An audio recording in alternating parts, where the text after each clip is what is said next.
Livro O Maior Discurso de Cristo, capítulo 5.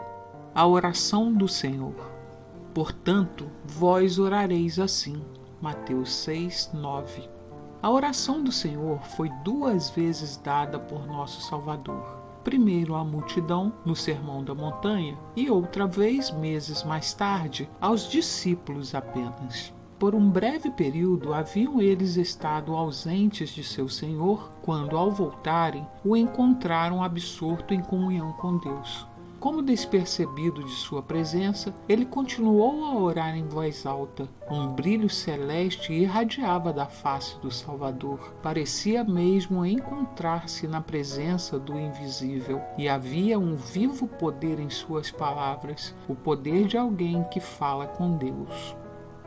O coração dos discípulos foi profundamente comovido enquanto eles escutavam. Tinham observado quão frequentemente Jesus passava longas horas em solicitude, em comunhão com o Pai. Os dias passava-os a servir às multidões que se comprimiam em torno dele e revelando os traiçoeiros sofismas dos rabis, e esse incessante labor deixava-o muitas vezes tão exausto que sua mãe e seus irmãos, e mesmo os discípulos, temiam que sacrificasse a vida. Ao volver, porém, das horas de oração que encerrava o cansativo dia, notavam-lhe a expressão de paz na fisionomia, a sensação de refrigério que parecia desprender-se de sua presença.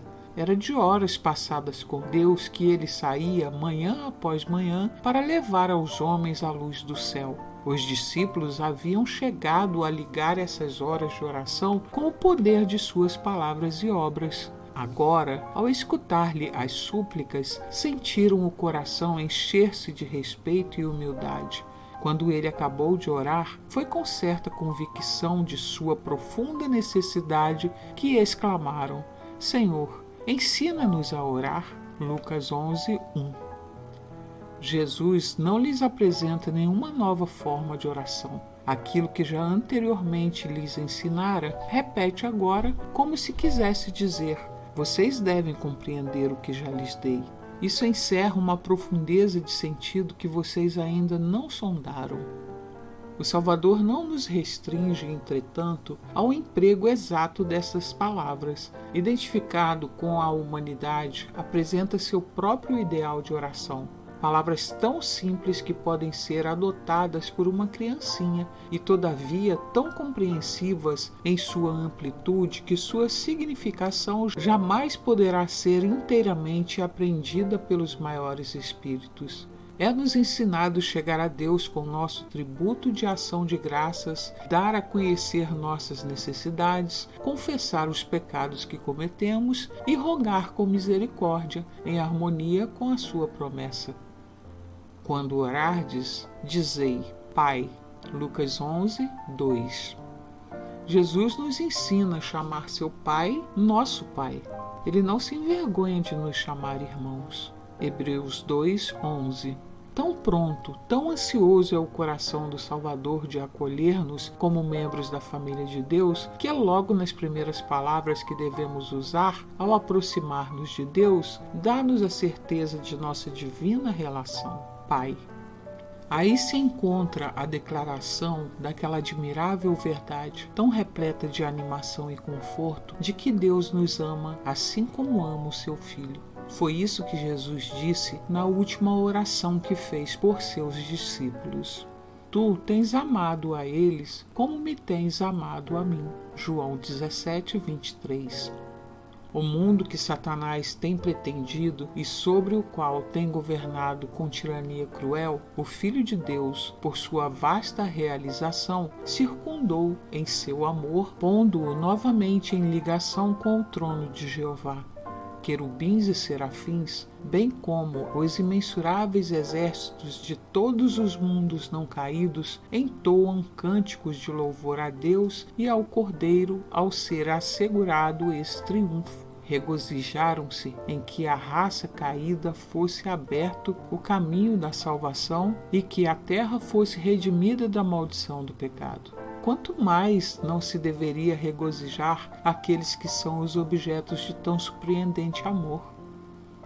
Como podemos estar em dúvida e incerteza e sentir-nos órfãos? Foi em benefício dos que haviam transgredido a lei que Jesus tomou sobre si a natureza humana.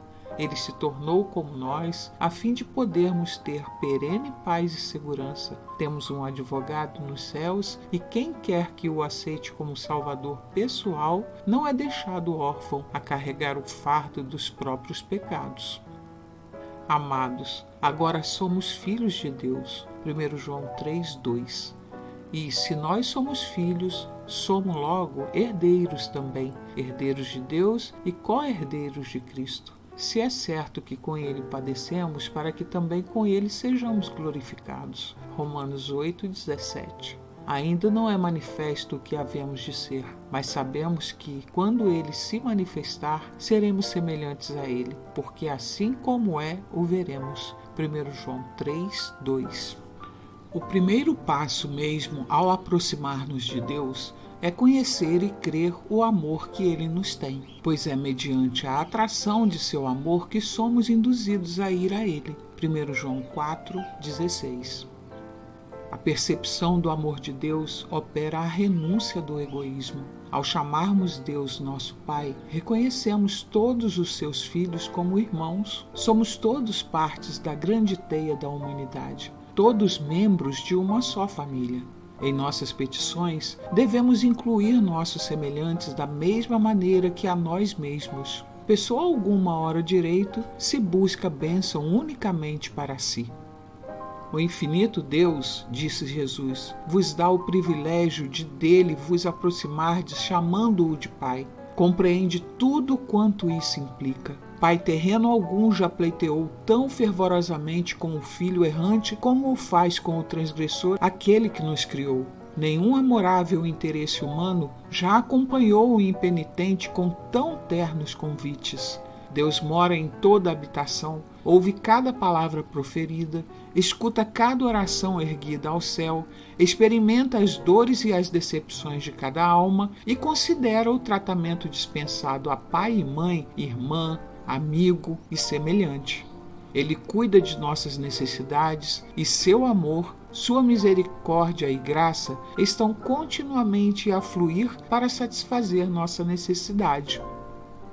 Mas se chamais a Deus vosso Pai, vós vos reconheceis seus filhos, para ser guiados por sua sabedoria e ser obedientes em todas as coisas, sabendo que seu amor é imutável. Aceitareis seu plano para a vossa vida. Como filhos de Deus, mantereis como objeto de vosso mais elevado interesse sua honra, seu caráter, sua família, sua obra. Tereis regozijo em reconhecer e honrar vossa relação com o Pai e com cada membro de sua família. Alegrar-vos-eis em praticar qualquer ato, embora humilde, que contribua para a sua glória ou bem-estar de vossos semelhantes. Que estais nos céus. Mateus 6:9. Aquele a quem Cristo nos ordena considerar nosso Pai está nos céus e faz tudo o que lhe apraz. Salmo 115:3. Em seu cuidado podemos repousar tranquilos, dizendo: no dia em que eu temer, hei de confiar em ti. Salmo 56:3. Santificado seja o teu nome. Mateus 6:9. Para santificarmos o nome do Senhor, é necessário que as palavras em que falamos do Ser Supremo sejam pronunciadas com reverência. Santo e tremendo é o seu nome. Salmo 111:9. Não devemos nunca, de qualquer modo, tratar com leviandade os títulos ou nomes da divindade. Ao orar, penetramos na sala de audiência do Altíssimo e devemos ir à sua presença possuídos de santa reverência. Os anjos velam o rosto em sua presença. Os querubins e os santos serafins aproximam-se de seu trono com solene reverência. Quanto mais deveríamos nós, seres finitos e pecadores, apresentar-nos de modo reverente perante o Senhor, nosso Criador. Mas santificar o nome do Senhor quer dizer muito mais do que isso. Podemos, como os judeus dos dias de Cristo, manifestar exteriormente a maior reverência por Deus e, todavia, profanar constantemente o seu nome. O nome do Senhor é misericordioso e piedoso, tardio em iras e grande em beneficência e verdade, que perdoa a iniquidade e a transgressão e o pecado. Êxodo 34, 5-7. Da Igreja de Cristo acha-se escrito: Ele é o nome que lhe chamarão, o Senhor é a nossa justiça. Jeremias 33, 16. Este nome é aposto a todo seguidor de Cristo. É a herança do Filho de Deus. A família recebe o nome do Pai. O profeta Jeremias, num tempo de cruciante tristeza e tribulação para Israel, orou: Somos chamados pelo teu nome, não nos desampares. Jeremias 14, 9. Esse nome é sacrificado pelos anjos do céu, pelos habitantes dos mundos não caídos. Quando orais, santificado seja o teu nome, pedis que seja santificado neste mundo, santificado em vós. Deus vos reconheceu como seu filho perante homens e anjos. Orai para que não desonreis o bom nome que sobre vós foi invocado. Tiago 2:7. Deus vos envia ao mundo como representantes seus. Em cada ato de vida, deveis tornar manifesto o nome de Deus. Este pedido é um convite para que possuais o caráter dele. Não lhes podeis santificar o nome, nem podeis representá-lo perante o mundo, a menos que na vida e no caráter representeis a própria vida e caráter de Deus. Isso só podereis fazer mediante a aceitação da graça e justiça de Cristo. Venha o teu reino. Mateus 6:10. Deus é nosso Pai, que nos ama e de nós cuida, como filhos seus que somos. Ele é também o grande Rei do universo. Os interesses de seu reino são nossos interesses e nós devemos trabalhar por seu reerguimento. Os discípulos de Cristo esperavam a vinda imediata do reino de sua glória, mas ao dar-lhes esta oração, Jesus ensinou que o reino não devia ser então estabelecido. Deviam orar por sua vinda como um acontecimento ainda no futuro. Mas essa petição era-lhes também uma certeza. Conquanto não devessem esperar a vinda do reino em seus dias, o fato de haver Jesus recomendado que por ela orassem constituiu prova de que certamente virá no tempo designado por Deus. O reino da graça de Deus está sendo agora estabelecido, visto que corações que têm estado sobrecarregados de pecado e rebelião se rendem à soberania de seu amor. O completo estabelecimento do reino de sua glória, porém, não ocorrerá senão na segunda vinda de Cristo ao mundo. O reino e o domínio e a majestade dos reinos debaixo de todo o céu serão dados ao povo dos santos do Altíssimo. Daniel 7:27. Eles herdarão o reino que lhes foi preparado desde a fundação do mundo. Mateus 25:34. E Cristo assumirá seu grande poder e reinará. As portas celestes tornar-se-ão a erguer, e com miríades de miríades e milhares de santos, nosso Salvador sairá como Rei dos reis e Senhor dos senhores. Jeová Emanuel será Rei sobre toda a terra. Naquele dia, um será o Senhor, e um será o seu nome. Zacarias 14:9. O tabernáculo de Deus estará com os homens, pois com eles habitará, e eles serão o seu povo, e o mesmo Deus estará com eles e será o seu Deus. Apocalipse 21:3. Antes desta vinda, porém, disse Jesus, este evangelho do reino será pregado em todo o mundo, em testemunha a todas as gentes. Mateus 24:14. Seu reino não virá enquanto as boas novas de graça não houverem sido levadas a toda a terra. Assim, quando nos entregamos a Deus e ganhamos outras almas para Ele, apressamos a vinda de seu reino. Unicamente aqueles que se consagram a seu serviço, dizendo, eis-me aqui, envia-me a mim, para abrir os olhos dos cegos, para desviar homens das trevas, à luz e do poder de Satanás a Deus, a fim de que recebam a remissão dos pecados e sorte entre os sacrificados, unicamente eles oram com sinceridade, venha o teu reino. Atos 26:18 Mateus 6:10. Seja feita a tua vontade, tanto na terra como no céu. Mateus 6:10. A vontade de Deus exprime-se nos preceitos de sua santa lei, e os princípios dessa lei são os mesmos princípios do céu. Os anjos celestes não atingem mais alto conhecimento do que saber a vontade de Deus, e fazer sua vontade é o mais elevado serviço em que se possam ocupar suas faculdades.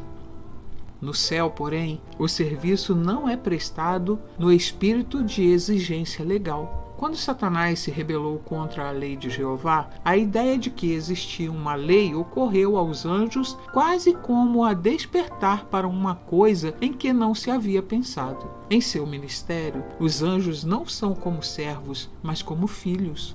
Existe perfeita unidade entre eles e seu Criador. A obediência não lhes é pesada. O amor para com Deus torna o seu serviço uma alegria. Assim, em toda a alma em que Cristo, a esperança da glória, habita, ecoam suas palavras: deleito-me em fazer a tua vontade, ó Deus meu. Sim, a tua lei está dentro do meu coração. Salmos 48. Em Mateus 6:10, a petição: seja feita a tua vontade, tanto na terra como nos céus, é uma oração para que o reino do mal termine na terra, o pecado seja para sempre destruído e o reino da justiça se venha a estabelecer. Então, na terra como no céu se cumprirá todo o desejo da sua bondade.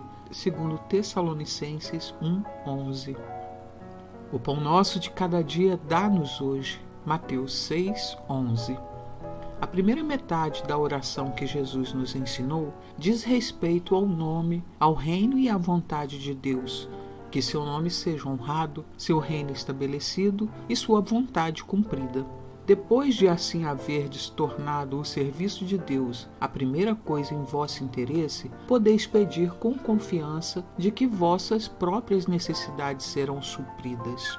Se renunciastes ao próprio eu, entregando-vos a Cristo, sois um membro da família de Deus, e tudo quanto há na casa de vosso Pai vos pertence. Todos os tesouros de Deus vos estão franqueados, tanto o mundo que agora existe como o porvir. O ministério dos anjos, o dom de seu espírito, os labores de seus serviços, tudo é para vós. O mundo, com tudo que nele há, pertence-vos até onde isso seja para o vosso benefício. A própria inimizade do maligno se demonstrará uma bênção na disciplina que vos proporciona para o céu. Se vós sois de Cristo, tudo é vosso. 1 Coríntios 3:21. Sois, porém, como uma criança a quem não se confia ainda a direção de sua herança. Deus não vos entrega vossa preciosa possessão para que Satanás, por seus astutos ardis, não vos engane como fez com o primeiro par no Éden. Cristo a mantém para vós, além do alcance do espoliador. Como a criança, recebereis dia a dia o necessário para a necessidade diária. Cada dia deveis orar. O pão nosso de cada dia dá-nos hoje. Mateus 6:11. Não desanimes se não tendes o suficiente para amanhã. Tendes a garantia de sua promessa. Habitarás na terra e verdadeiramente serás alimentado. Salmos 37:3. Diz Davi: fui moço e agora sou velho, mas nunca vi desamparado o justo, nem a sua descendência mendigar o pão. Salmos 37:25. Aquele Deus que mandou os corvos alimentarem Elias junto à fonte de Querite, não passará por alto um de seus filhos fiéis, pronto a se sacrificar. A respeito daquele que anda em justiça está escrito: o seu pão lhe será dado e as suas águas serão certas. Isaías 33:16. Não serão envergonhados nos dias maus e nos dias de fome se fartarão. Salmos 37:19. Aquele que nem mesmo seu próprio filho poupou, antes o entregou por todos nós, como nos não dará também com ele todas as coisas? Romanos 8:32. Aquele que abrandava os cuidados e ansiedades de sua mãe viúva e a ajudava a prover a casa de Nazaré, compreende toda a mãe em sua luta por prover alimento aos filhos. O que se compadeceu das turbas porque estavam fatigadas e derramadas, ainda se compadece dos pobres sofredores. Mateus 9:36. Sua mão está estendida para eles em uma bênção, e na própria oração que ensinou aos seus discípulos, ensina-nos a lembrar os pobres.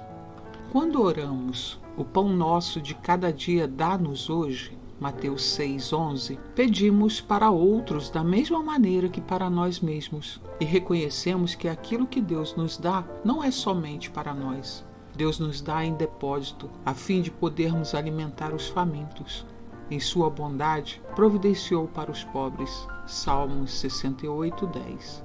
E ele diz: quando deres um jantar ou uma ceia, não chames os teus amigos, nem os teus irmãos, nem os teus parentes, nem vizinhos ricos, mas quando fizeres convite, chama os pobres, aleijados, mancos e cegos, e serás bem-aventurado, porque eles não têm com o que te recompensar, mas recompensado serás na ressurreição dos justos. Lucas 14:12-14.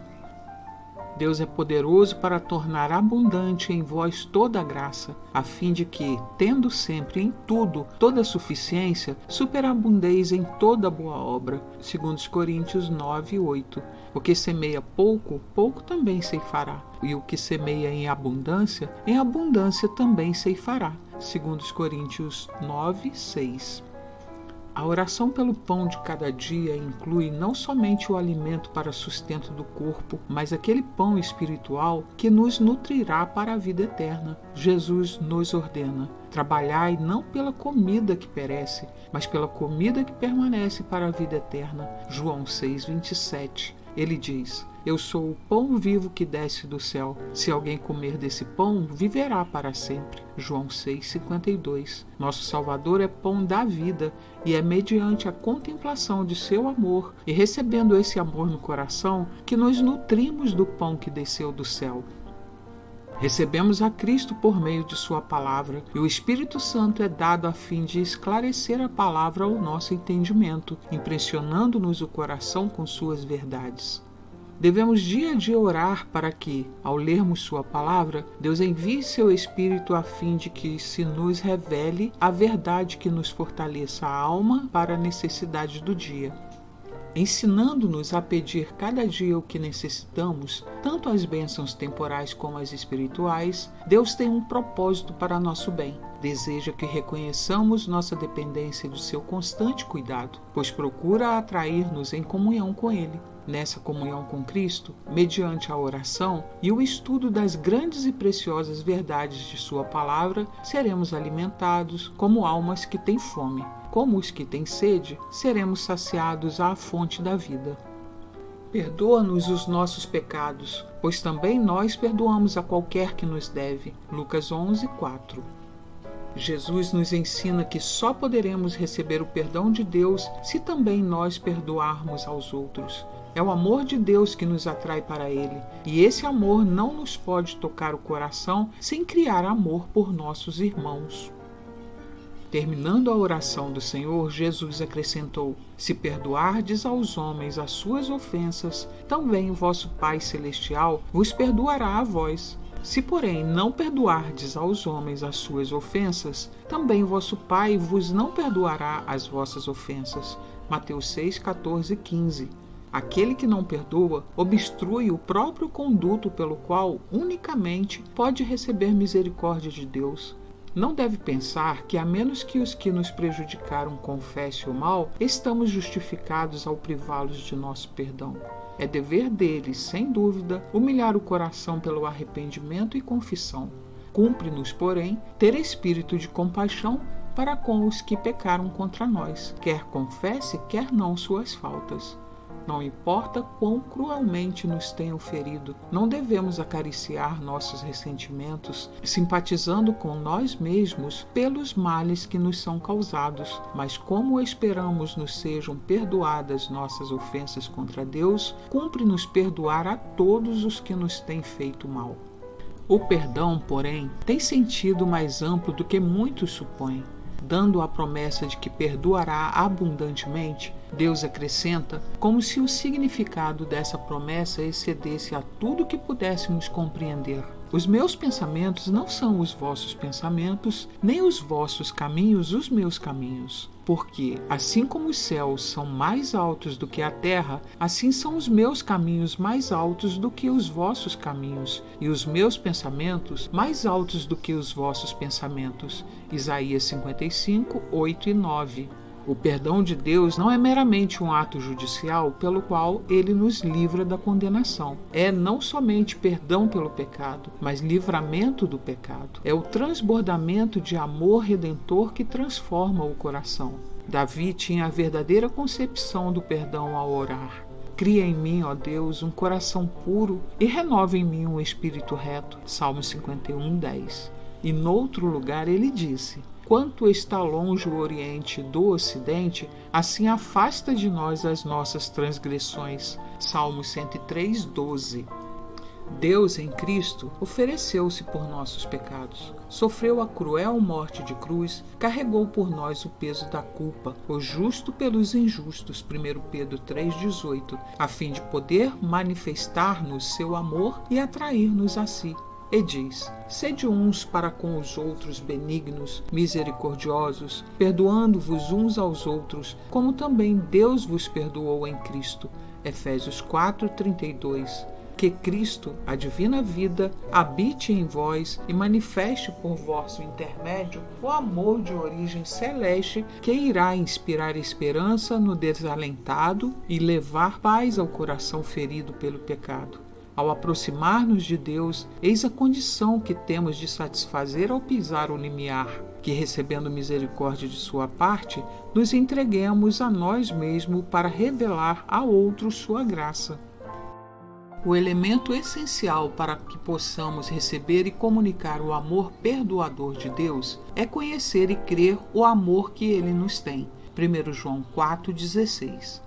Satanás opera por meio de todo o engano de que pode dispor a fim de não distinguirmos esse amor. Levar-nos-á a pensar que nossas faltas e transgressões têm sido tão ofensivas que o Senhor não tomará em consideração nossas orações e não nos abençoará nem salvará. Não podemos ver em nós mesmos senão fraqueza, coisa alguma que nos recomende a Deus, e Satanás nos diz que é inútil. Não podemos remediar nossos defeitos de caráter. Quando tentamos ir ter com Deus, o inimigo segreda. Não adianta orares. Não praticastes aquela má ação? Não pecaste contra Deus e não violaste tua consciência? Temos, porém, o direito de dizer ao inimigo que o sangue de Jesus Cristo, seu Filho, nos purifica de todo pecado. 1 João 1, 7. Quando sentimos que pecamos e não nos é possível orar, é o momento de orar. Talvez nos sintamos envergonhados e profundamente humilhados. Devemos, porém, orar e crer. Esta é uma palavra fiel e digna de toda aceitação, que Cristo Jesus veio ao mundo para salvar os pecadores, dos quais eu sou o principal. 1 Timóteo 1,15. O perdão, a reconciliação com Deus não nos é concedido como recompensa por nossas obras, não é outorgado em virtude dos méritos de homens pecadores, mas é uma dádiva feita a nós, a qual tem na imaculada justiça de Cristo o fundamento de sua disposição. Não devemos procurar diminuir nossa culpa excusando o pecado. Cumpre-nos aceitar a divina avaliação do pecado, e essa é deveras pesada. Unicamente o Calvário pode revelar a terrível enormidade do pecado. Caso devêssemos suportar nossa própria culpa, ela nos esmagaria. Mas o inocente tomou-nos o lugar, conquanto não a merece. Ele assumiu a nossa iniquidade. Se confessarmos os nossos pecados, Deus é fiel e justo para nos perdoar os pecados e nos purificar de toda injustiça. 1 João 1, 9. Gloriosa verdade, justo para com sua lei e, todavia, justificador de todos quantos acreditam em Jesus. Quem, ó Deus, é semelhante a ti, que perdoas as iniquidades e que te esqueces da rebelião do restante da tua herança? O Senhor não retém a sua ira para sempre, porque tem prazer na benignidade. Miqueias 7:18. E não nos deixeis cair em tentação, mas livrai-nos do mal. Mateus 6:13. A tentação é um estímulo a pecar, e isso não procede de Deus, mas de Satanás e do mal que há em nosso próprio coração. Deus não pode ser tentado pelo mal e a ninguém tenta. Tiago 1,13. Satanás procura levar-nos à tentação a fim de que o mal que existe em nosso caráter se possa revelar perante os homens e os anjos, de modo que ele nos reivindique como seus. Na simbólica profecia de Zacarias, vê-se Satanás à direita do anjo do Senhor, acusando Josué, o sumo sacerdote, o qual está vestido de vestidos sujos, e resistindo o diabo à obra que o anjo deseja fazer em favor dele. Isso representa a atitude de Satanás para com toda a alma a quem Cristo busca atrair para si. O inimigo nos induz ao pecado e depois nos acusa em face do universo celeste como indignos do amor de Deus. Mas o Senhor disse a Satanás: o Senhor te repreende, ó Satanás. Sim, o Senhor que escolheu Jerusalém te repreende.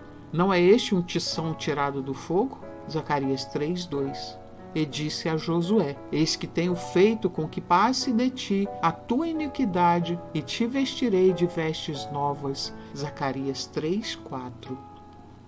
Deus, em seu grande amor, procura desenvolver em nós as preciosas graças do seu Espírito. Permite que enfrentemos obstáculos, perseguições e vicissitudes, não como uma maldição, mas como a maior bênção de nossa vida. Toda tentação resistida, toda provação valorosamente suportada, traz-nos uma nova experiência, levando-nos avante na obra da edificação do caráter. A alma que, mediante o poder divino, resiste à tentação, revela ao mundo e ao universo celeste a eficácia da graça de Cristo. Conquanto, porém, não nos devamos abater com a aprovação, por mais severa que seja, cumpre-nos orar para que Deus não permita que sejamos induzidos a uma situação em que os desejos de nosso próprio coração mau nos arrastem. Ao fazer a oração que Jesus nos ensinou, submetemos-nos à guia de Deus, pedindo-lhe guiar-nos por caminhos seguros. Não podemos fazer essa oração com sinceridade e ainda decidir trilhar qualquer senda de nossa própria escolha. Esperaremos sua mão para nos conduzir, escutar-lhe-emos a voz dizendo: este é o caminho, andai nele. Isaías 30:21. É perigoso deter-nos a considerar as vantagens que podemos colher em ceder às sugestões de Satanás. O pecado implica em desonra e ruína para toda a alma que com ele condescende.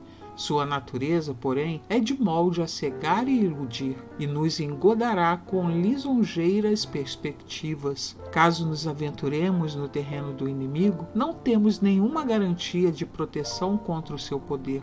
Cumpre-nos, no que de nós depender, cerrar toda a entrada pela qual ele possa encontrar acesso à nossa alma. A súplica, não nos deixeis cair em tentação, é em si mesma uma promessa. Se nos entregamos a Deus, temos a certeza de que Ele vos não deixará tentar acima do que podeis, antes, com a tentação, dará também o escape para que possais suportar. 1 Coríntios 10:13.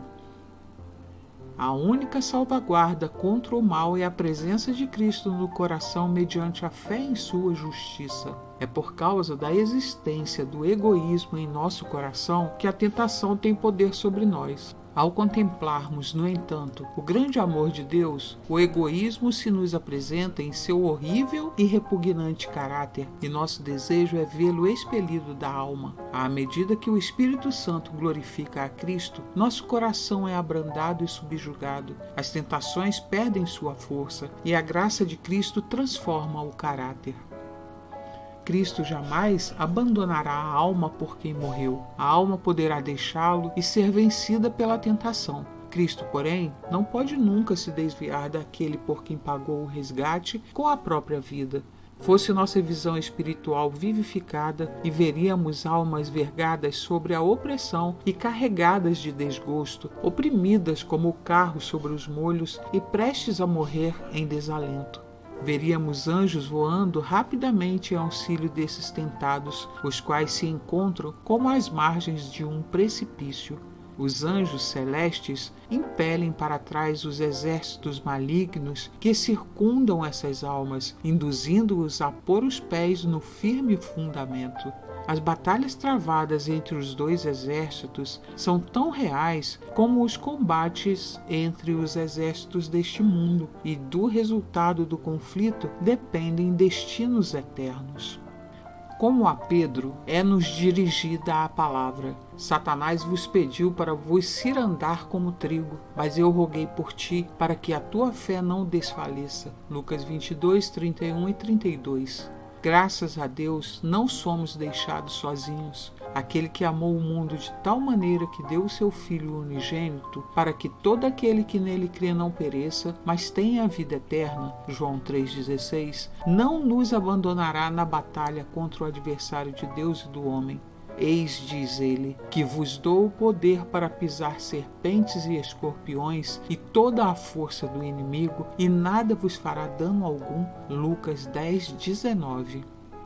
Viverei em contato com o Cristo vivo, e ele vos segurará firmemente com uma mão que nunca soltará. Conhecei e crede o amor que Deus nos tem, e estareis seguros. Esse amor é uma fortaleza inexpugnável contra todos os enganos e assaltos de Satanás. Torre forte é o nome do Senhor, para ela correrá o justo e estará em alto retiro. Provérbios 18:10. Teu é o reino e o poder e a glória. Mateus 6:13. A última, como a primeira sentença da oração do Senhor, volve-nos para o Pai como se achando acima de todo poder e autoridade e todo nome que se nomeia. O Salvador contemplou os anos que se estendiam diante dos seus discípulos, não como haviam sonhado, ao brilho da prosperidade e da honra mundanas, mas obscurecidos pelas tempestades do ódio humano e da ira satânica. Por entre os conflitos e ruínas nacionais seriam os passos dos discípulos rodeados de perigos, oprimindo-se-lhes muitas vezes o coração de temor. Eles veriam Jerusalém reduzida à desolação, o templo arrasado, seu culto para sempre acabado e Israel disperso para todas as terras, quais náufragos em uma praia deserta. Jesus disse: E ouvireis de guerras e de rumores de guerras. Se levantará nação contra nação e reino contra reino, e haverá fomes e pestes e terremotos em vários lugares. Mas todas estas coisas são o princípio das dores. Mateus 24, 6-8. Todavia, os seguidores de Cristo não deviam temer que sua esperança ficasse perdida ou que Deus houvesse abandonado a terra. O poder e a glória pertencem àquele cujos grandes desígnios avançam ainda, não entravados, rumo à consumação. Na oração que exprime suas necessidades diárias, os discípulos de Cristo foram guiados a olhar acima de todo o poder e domínio do mal, ao Senhor seu Deus, cujo reino domina sobre todos e o qual é seu Pai e seu amigo eternamente. A ruína de Jerusalém era um símbolo da ruína final que assolará o mundo. As profecias que tiveram seu parcial cumprimento na queda de Jerusalém têm mais direta aplicação aos derradeiros dias. Encontramo-nos no limiar de grandes e solenes acontecimentos. Acha-se diante de nós uma crise como o mundo jamais presenciou, e quão doce nos é a nós, como os primeiros discípulos, a certeza que nos é dada de que o reino de Deus domina para sempre. O programa dos acontecimentos por vir está nas mãos de nosso Criador. A majestade do céu tem a seu cargo o destino das nações, bem como os interesses de sua igreja. A todo instrumento na realização de seus planos, diz o divino instrutor. Eu te cingirei, ainda que tu me não conheças. Isaías 45:5. Na visão do profeta Ezequiel, sobre as asas do querubim, havia a aparência de uma mão. Isso deve ensinar a seus servos que é o poder divino que lhes confere êxito. Aqueles a quem Deus emprega como seus mensageiros não devem pensar que sua obra deles depende. Não é permitido que seres finitos carreguem esse peso de responsabilidade. Aquele que não tosqueneja, que opera continuamente pelo cumprimento de seus desígnios, há de levar avante a sua obra. Ele embargará os propósitos dos ímpios e confundirá os conselhos dos que tramam maldades contra o seu povo. Aquele que é o Rei, o Senhor dos Exércitos, sentar-se-á entre os querubins e por entre as contendas e tumultos das nações, guarda ainda os seus filhos. Aquele que reina nos céus é nosso Salvador. Mede cada provação, vigia o fogo da fornalha que há de provar cada alma. Quando forem abatidas as fortalezas dos reis, quando as setas da ira penetrarem o coração de seus inimigos, a salvo se encontrará seu povo em suas mãos. Tua é, Senhor, a magnificência e o poder e a honra e a vitória e a majestade, porque teu é tudo quanto há nos céus e na terra. Na tua mão há força e poder, e na tua mão está o engrandecer e dar força a tudo. 1 Crônicas 29, 11 e 12.